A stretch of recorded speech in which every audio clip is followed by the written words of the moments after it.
Growing up in a small town, I learned that connections go beyond blood.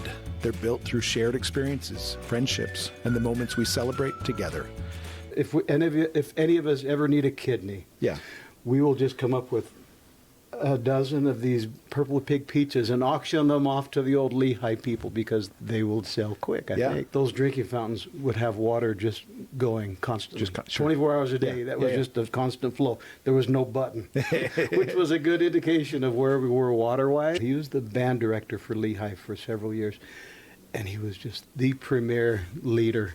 And it brought Lehi Marching Band to a place that nobody expected, a small town like this. We played a game called Yes, Your Majesty, where I would sit in a place and then the children, my brothers and sisters, would gather and I would let them know what I needed. They would bring that to me. Told about a job in a small group autism unit where those aides for the teacher would have a contract. So I was newly married, but I was already in the in the retirement system for Utah State. Brian Laberg was the teacher. He ended up being the most amazing mentor.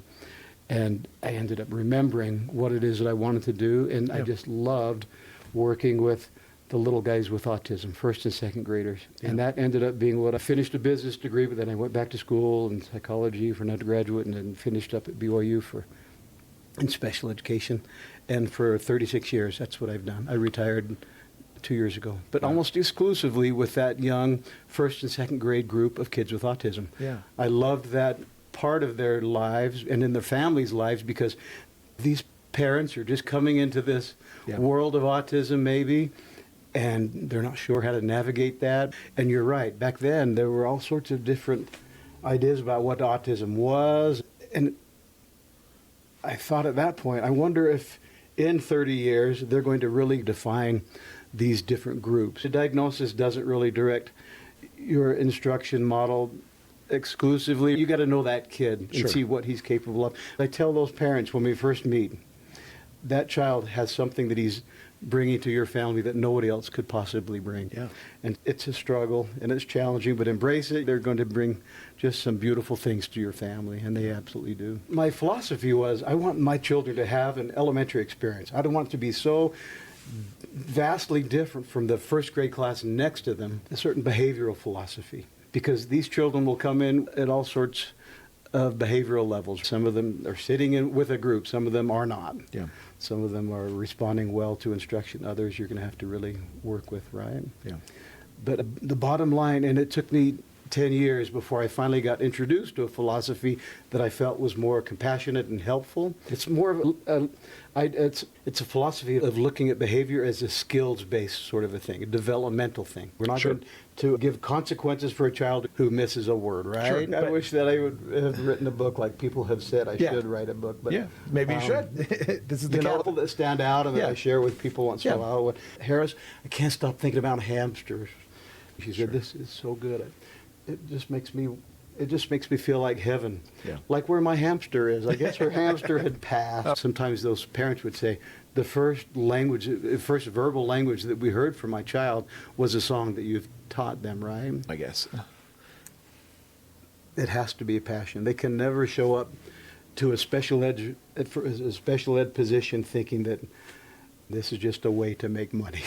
Job one is just creating an environment that you have envisioned in your mind and that's solidified in your vision, because it's going to be different from mine, right? And then being consistent and making that happen with your class. Bring passion to the classroom. Just a love for every subject, even if you have to pretend to love adjectives. Love going into that school and touching those brick walls where I was a kid. No, this child is doing his very best.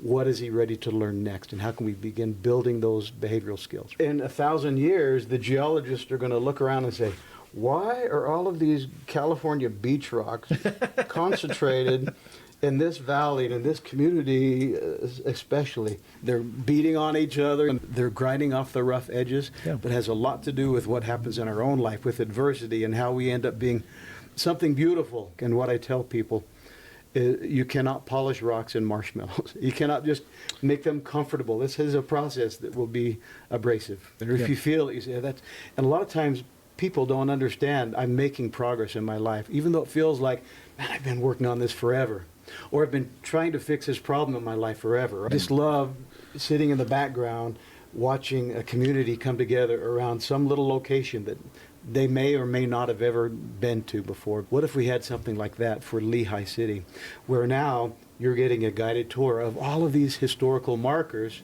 Photography plays in, I guess, bringing those stories to life, that kind of thing. Someday you're going to invite Lee Anderson, who is an archivist who has a lot of Lehi photography.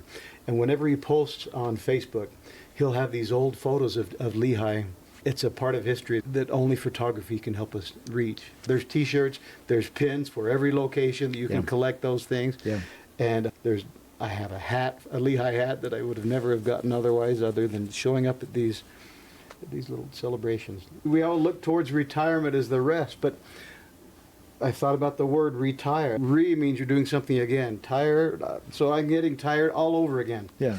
And I'm staying very busy. Remember, every person here has a unique story, and together, we're what makes Lehi feel like home.